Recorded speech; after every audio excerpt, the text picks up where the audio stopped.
Olá, irmãos, sejam bem-vindos à Escola Bíblica da Primeira Igreja Batista de Irajá. Aqui nós estudamos juntos a boa palavra de Deus. Eu te convido a você inscrever-se no nosso canal, ativar as notificações e a compartilhar os nossos vídeos. Você também pode nos seguir nas nossas redes sociais. É BD Igreja de Irajá e Missões Igreja de Irajá. Vamos orar? Graças te damos, ó Pai, pelo tempo que podemos ter estudando a Tua Palavra. Muito obrigado pela Tua Palavra. Desde já te pedimos que o Senhor fale diretamente aos nossos corações, cuide das nossas casas, dos nossos parentes. Colocamos nossas ansiedades em Tuas mãos e pedimos que o Senhor esteja atuando em cada uma delas. Nosso desejo é que o Senhor seja o primeiro em nossas vidas. Consagramos esse tempo a Ti, oramos em nome de Jesus. Amém.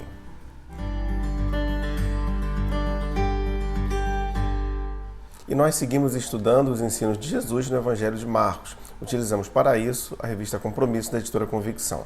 O título da lição de hoje, Bênção e Desafio. O nosso texto áureo está em Marcos capítulo 10, verso 14, que diz assim o texto. Quando Jesus viu isso, ficou indignado e lhes disse, deixem vir a mim as crianças, não as impeçam, pois o reino de Deus pertence aos que são semelhantes a elas. Jesus e os entraves humanos. Evangelho de Marcos, capítulo 10, versos de 1 a 12. Diz assim o verso 1.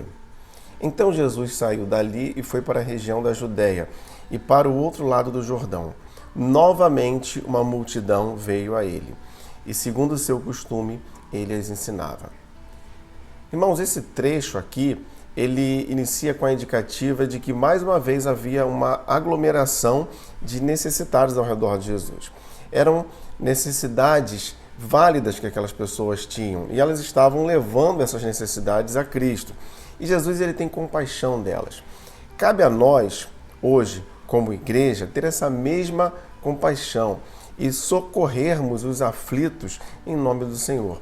Mateus capítulo 9, verso 36, diz assim, ao ver as multidões, teve compaixão delas, porque estavam aflitas e desamparadas, como ovelhas sem pastor.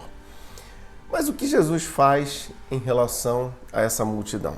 Bom, ele está aqui primeiro ensinando, esse era o seu costume. Ele sabia que o conhecimento de Deus produz vida abundante. O ensino era a forma de trazer esperança àqueles corações aflitos, de modo que então pudessem enfrentar aquelas situações. Evangelho de João, capítulo 16, verso 33. Eu lhes disse essas coisas para que em mim vocês tenham paz. Neste mundo vocês terão aflições, contudo, tenham ânimo, eu venci o mundo. Mas Jesus estava sendo atacado pelos fariseus que o estavam pondo à prova. Fazer a vontade de Deus não nos isenta de sermos atacados. Isso é importante de nós termos em mente. E ainda o próprio Jesus foi alvo desses ataques, assim como nós também sofremos os nossos ataques. Esses ataques não dão trégua, mas eles também não se comparam ao que está reservado para os discípulos de Cristo. O apóstolo Paulo, escrevendo em sua carta aos Romanos, capítulo 8, verso 18, diz assim, considero que os sofrimentos atuais não podem ser comparados com a glória que em nós será revelada. Mas a ferramenta no texto de Marcos, capítulo 10, aqui, que nós estamos trabalhando para atacar Jesus, é a questão do divórcio. Algo que ainda é muito delicado também nos dias atuais. Mas nós podemos perceber o seguinte. Primeiro, essa questão tem um culpado, a dureza do coração do homem. Marcos 10, versos 4 e 5. Eles disseram, Moisés permitiu que o homem desse uma certidão de divórcio e a mandasse embora. Respondeu Jesus, Moisés escreveu essa lei por causa da dureza do coração de vocês. O divórcio não faz parte do plano de Deus para o homem, isso precisa ficar bem claro. Devido à dureza do seu coração, esse foi um mecanismo necessário, mas que não tem origem na vontade de Deus. Marcos 10, de 6 a 9, diz assim, mas no princípio da criação, Deus os fez homem e mulher. Por esta razão, o homem deixará pai e mãe e se unirá à sua mulher. E os dois se tornarão uma só carne. Assim, eles já não são dois, mas sim uma só carne. Portanto, o que Deus uniu, ninguém o separe. O argumento de Jesus aqui está reforçando o objetivo da indissolubilidade do casamento. O casamento é uma ideia de Deus desde a criação, por isso ele tem os seus princípios estabelecidos pelo próprio Senhor. E ele deve ser segundo o coração de Deus, portanto, deve ser preservado. Não pode ser descartável. Então, irmãos, devemos sempre buscar a preservação do casamento. O reino de Deus visto por uma criança. Evangelho de Marcos, capítulo 10, versos de 13 a 16. Diz assim o texto. Alguns traziam crianças a Jesus para que ele tocasse nelas, mas os discípulos os repreendiam. Quando Jesus viu isso, ficou indignado e lhes disse: Deixem vir a mim as crianças, não as impeçam, pois o reino de Deus pertence aos que são semelhantes a elas. Digo-lhes a verdade. Quem não receber o reino de Deus como uma criança, nunca entrará nele. Em seguida, tomou as crianças nos braços, impôs-lhe as mãos e as abençoou. Jesus usa aqui uma criança como referência sobre a entrada no reino de Deus. Mas o que Jesus está aqui nos ensinando? Primeiro, ele está falando sobre a autenticidade das crianças. Crianças costumam ser autênticas, não fingem, não disfarçam. Sinceridade e honestidade agradam o coração de Deus. Ainda, crianças são sonhadoras. E assim como crianças, nós não podemos deixar de sonhar. Também a humildade. Crianças não estão preocupadas em ostentar, em riquezas, e sim com a felicidade. A felicidade acaba se tornando mais fácil, pois não precisam de muito para sentir-se completas. Devemos ser simples e humildes. Romanos capítulo 12, verso 16. Tenham uma mesma atitude uns para com os outros. Não sejam orgulhosos, mas estejam dispostos a associar-se a pessoas de posição inferior. Não sejam sábios aos seus próprios olhos. Também, crianças são ensináveis. Assim como crianças, nós devemos estar sempre prontos a aprender. Não podemos achar que já sabemos de tudo. Devemos ser ensináveis e prosseguir aprendendo, principalmente no conhecimento do Senhor. Oséias 6, verso 3. Conheçamos o Senhor, esforcemo-nos por conhecê-lo. Tão certo como nasce o sol, ele aparecerá. Virá para nós como as chuvas de inverno, como as chuvas de primavera que regam a terra. Uma vida que agrada a Deus. Evangelho de Marcos, capítulo 10, versos de 17 a 25. Diz assim o texto.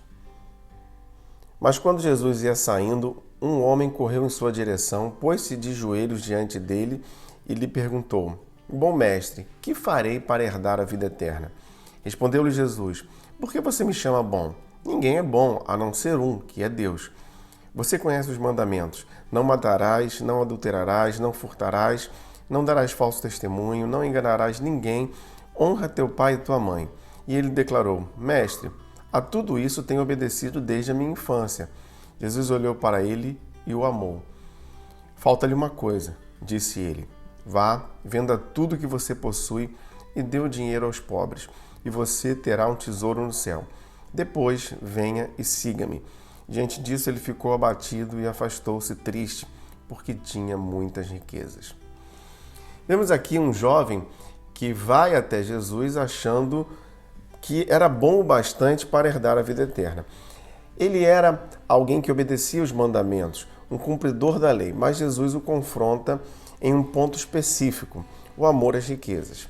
O coração daquele jovem estava em seus bens e Jesus o confronta, como eu disse, para que a sua deficiência fosse clarificada. Jesus aqui não está dizendo que nós não podemos ter algum tipo de riqueza, mas Jesus está ensinando que o nosso coração deve estar firmado nele e não naquilo que temos. O novo nascimento ele não deve ser uma adaptação da nossa vida, dando um jeitinho naquilo que pensamos, naquilo que acreditamos, mas deve ser uma entrega total e incondicional a Deus. Assim, estaremos vivendo uma vida que integralmente agrada ao Senhor. Uma lição sobre a vida que temos e não podemos esquecer. Marcos 10, de 26 a 31. Os discípulos ficaram perplexos e perguntavam uns aos outros: Neste caso, quem pode ser salvo? Jesus olhou para eles e respondeu: para o homem é impossível, mas para Deus não. Todas as coisas são possíveis para Deus. Então Pedro começou a dizer-lhe: nós deixamos tudo para seguir-te. Respondeu Jesus: digo-lhes a verdade. Ninguém que tenha deixado casa, irmãos, irmãs, mãe, pai, filhos ou campos por causa de mim e do Evangelho, deixará de receber 100 vezes mais já no tempo presente, casas, irmãos, irmãs, mães, filhos e campos, e com eles perseguição, e na era futura vida eterna. Contudo, muitos primeiros serão últimos, e os últimos serão os primeiros. Bom, irmãos, os discípulos não haviam entendido claramente sobre a história anterior do jovem que deveria deixar as riquezas. Como dissemos, aquele jovem estava colocando o seu coração nas riquezas e esse fato o estava impedindo de seguir integralmente, de se entregar de maneira completa. Mas a questão principal aqui trazida pelos discípulos é quem poderá salvar-se. Vejamos dois pontos principais que Jesus ensina sobre a salvação. Primeiro, Jesus diz assim: isto é impossível aos homens. A vida eterna não é uma conquista humana. Não há ninguém que seja capaz de salvar-se. Tudo que podemos ter ou fazer não será suficiente para alcançarmos a vida eterna. Isaías capítulo 64, verso 6. Somos como o impuro, todos nós. Todos os nossos atos de justiça são como trapo imundo. Murchamos como folhas, e como o vento as nossas iniquidades nos levam para longe. A salvação é um ato exclusivo de Deus. E ainda, Jesus diz: mas para Deus tudo é possível. Deus é todo-poderoso e assim a salvação é possível para Deus. Jesus afirma que somente Deus é bom, então somente Ele é capaz de nos salvar. A salvação é uma ação direta da bondade de Deus, que tem todo o poder para nos salvar. O medo nos impede de entender. Evangelho de Marcos, capítulo 10, versos de 32 a 40. Nesse trecho aqui, Jesus vai falar pela terceira vez sobre a sua morte. Ele está esclarecendo um pouco mais sobre o assunto. Mesmo com as explicações de Jesus, os discípulos estão confusos e com medo. Diz assim os versos de 32 a 34. Eles estavam subindo para Jerusalém e Jesus ia à frente. Os discípulos estavam admirados, enquanto os que o seguiam estavam com medo. Novamente ele os chamou à parte e lhes disse o que haveria de acontecer. Estamos subindo para Jerusalém e o Filho do Homem será entregue aos chefes dos sacerdotes e aos mestres da lei. Eles o condenarão à morte e o entregarão aos gentios, que zombarão dele, cuspirão nele, o açoitarão e o matarão. 3 dias depois, ele ressuscitará. Bom, os discípulos imaginavam a vinda de um Messias político e que também seria triunfante sobre o Império Romano. Eles também não estavam confortáveis com a ideia de estar seguindo alguém que marchava para o sofrimento e possivelmente a morte. E ainda havia a possibilidade de que aquelas autoridades fossem cruéis, não somente com Jesus, mas também com os próprios discípulos. Enfim, o medo não os permitia de entender que a morte de Jesus não seria o ponto final. O verso 34 diz: 3 dias depois, ele ressuscitará. Irmãos, nós não podemos deixar que o medo nos impeça de ver o que o Senhor tem para nós. As dificuldades e sofrimentos, elas não significam um ponto final em nossas vidas. Com Cristo, a nossa trajetória tem um final feliz, segundo a vontade de Deus. Erros por falta de sintonia com o Senhor. Evangelho de Marcos, capítulo 10, versos de 35 a 40. Diz assim o texto. Nisso, Tiago e João, filhos de Zebedeu, aproximaram-se dele e disseram: Mestre, queremos que nos faças o que vamos te pedir. O que vocês querem que eu lhes faça? Perguntou ele. Eles responderam: Permite que na tua glória nos assentemos, um à tua direita e outro à tua esquerda. Disse-lhe Jesus: Vocês não sabem o que estão pedindo. Podem vocês beber o cálice que eu estou bebendo ou ser batizados com o batismo que eu estou sendo batizado? Podemos, disseram eles. Jesus lhes disse: Vocês beberão o cálice que eu estou bebendo e serão batizados com o batismo com que estou sendo batizado. Mas o assentar-se à minha direita ou à minha esquerda não cabe a mim conceder. Esses lugares pertencem àqueles para quem foram preparados. Ainda havia nos discípulos uma visão confusa sobre Jesus e o reino de Deus, tanto que Tiago e João estão aqui demonstrando isso. Jesus diz: vocês não sabem o que estão pedindo. É como se Jesus dissesse que eles não haviam entendido nada. Irmãos, sobre o reino de Deus, ele não é como o reino desse mundo. Não é um reino de glamour, de ostentação, de articulação política. Jesus mesmo vai dizer a Pilatos, no Evangelho de João, capítulo 16, verso 36, meu reino não é deste mundo. Mas sobre os discípulos, eles estavam pensando em si mesmos, estavam colocando suas vidas em primeiro lugar, pois achavam que isso seria algo bom para eles. Mas Jesus ele vai ensinar uma nova maneira de ser no reino. Isso deve também ser uma realidade para nossas vidas. Versos 43 a 45 do capítulo 10 do Evangelho de Marcos. Não será assim entre vocês. Pelo contrário, quem quiser tornar-se importante entre vocês deverá ser servo. E quem quiser ser o primeiro deverá ser escravo de todos. Pois nem mesmo o Filho do Homem veio para ser servido, mas para servir e dar a sua vida em resgate de muitos. Irmãos, não devemos buscar os melhores lugares, as posições de destaque. Nada disso é importante para Jesus. Jesus nos ensina que devemos servir. O serviço deve ser a nossa principal qualidade. Que o Senhor complete a sua palavra aos nossos corações. Vamos orar mais uma vez? Muito obrigado, Pai, pela tua palavra aos nossos corações. Agora nós pedimos que o Senhor a complete em nossas vidas, que transforme nossas vidas, nosso entendimento e nossa maneira de agir. Abençoe, ó Pai, cada uma das nossas famílias. Humildemente nós oramos, agradecidos, em nome de Jesus. Amém.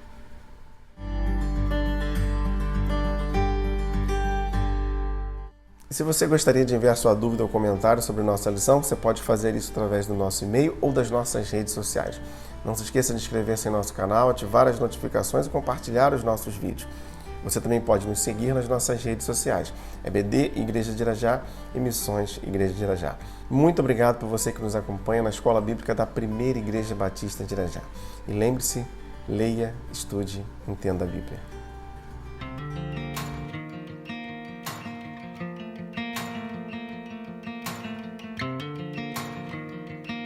Viva a compaixão. Gálatas capítulo 2, verso 20. Fui crucificado com Cristo. Assim já não sou eu quem vive, mas Cristo vive em mim.